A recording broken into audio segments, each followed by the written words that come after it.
C'est comme ça que tu l'aimes, hein? Ouais. Hey Wow! De retour pour une nouvelle question existentielle. J'ai été un petit peu absent ces derniers jours. Je travaillais beaucoup sur la récupération de mon sommeil. Beaucoup de travail, beaucoup d'implications. Aujourd'hui, nous sommes de retour pour la question existentielle de la semaine. Qu'est-ce qui se passerait si on restait un an dans la flotte? On répond à ça tout de suite après le générique. Let's go!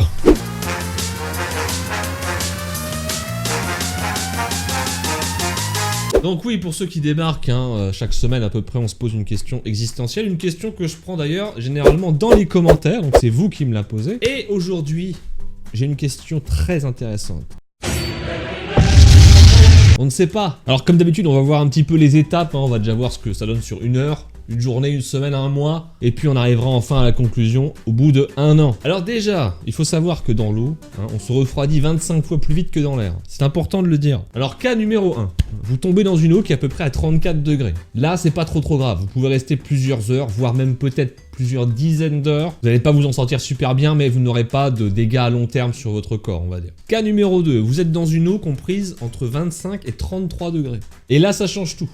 Les chances de survie ne sont plus garanties à 100%. C'est-à-dire qu'à 1 degré près, voilà, ça change, ça change tout. C'est normal. Non mais je pense que c'est à peu près approximatif. C'est-à-dire qu'il y a des personnes qui résistent mieux au froid que d'autres. Si vous tombez dans une eau des fois à 32-33 degrés, vous allez parfois mieux vous en sortir que quelqu'un qui est à côté de vous et qui va peut-être subir beaucoup plus de dégâts.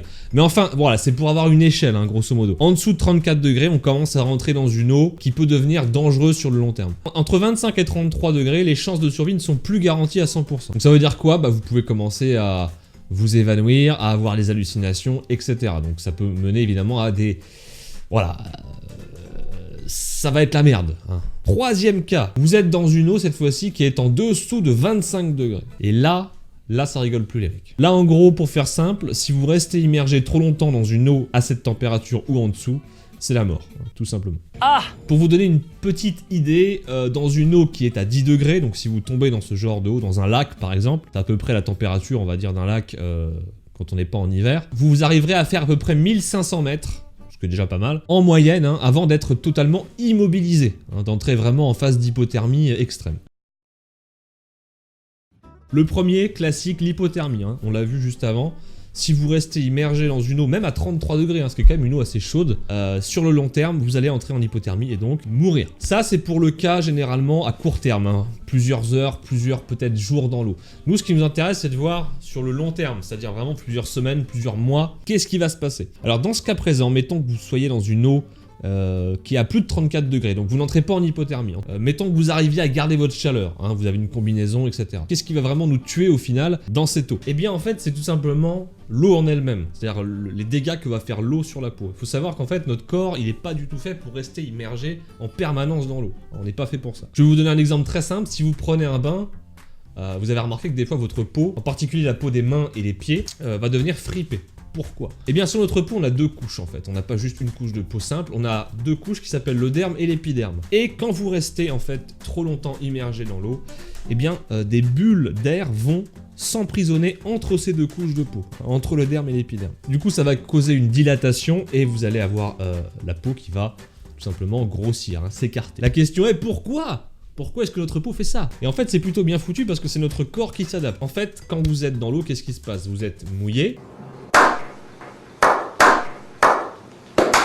Et du coup, vous avez moins d'adhérence, si par exemple vous voulez vous accrocher à des choses. Eh bien, notre corps, pour s'adapter, tout simplement, il va créer des crevasses. Ce type de gonflement que vous voyez, ce sont des petites crevasses qui vont en fait nous permettre de mieux nous accrocher sur le papier. Alors si on a vu que sur le court terme, ces crevasses étaient plutôt utiles, le corps s'adapte pour nous aider, sur le long terme, eh bien ça serait catastrophique. En fait, sur le long terme, ces crevasses deviendraient des plaies ouvertes. La peau finirait par se craqueler, s'ouvrir. Là, je vous le donne en mille, on serait sujet en fait à des infections bactériennes, des infections fongiques. Et ça même, je précise, si l'eau était impeccablement propre, ce qui n'est jamais le cas bien évidemment.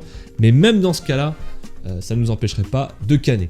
La question, si on restait 1 an dans l'eau, elle est un petit peu foutue parce que, on vient de le voir, on pourrait pas tenir jusqu'à 1 an, on mourrait d'infection bactérienne ou on mourrait d'hypothermie. Mais vous me connaissez, pour la vidéo, on va faire, voilà, un petit, comment dire, une petite visualisation, on va imaginer Mettons que vous ne mouriez pas d'hypothermie, que vous ne mouriez pas d'infection, hein, vous soyez sous antibio. Eh bien, selon le docteur Jeffrey Fomoritz,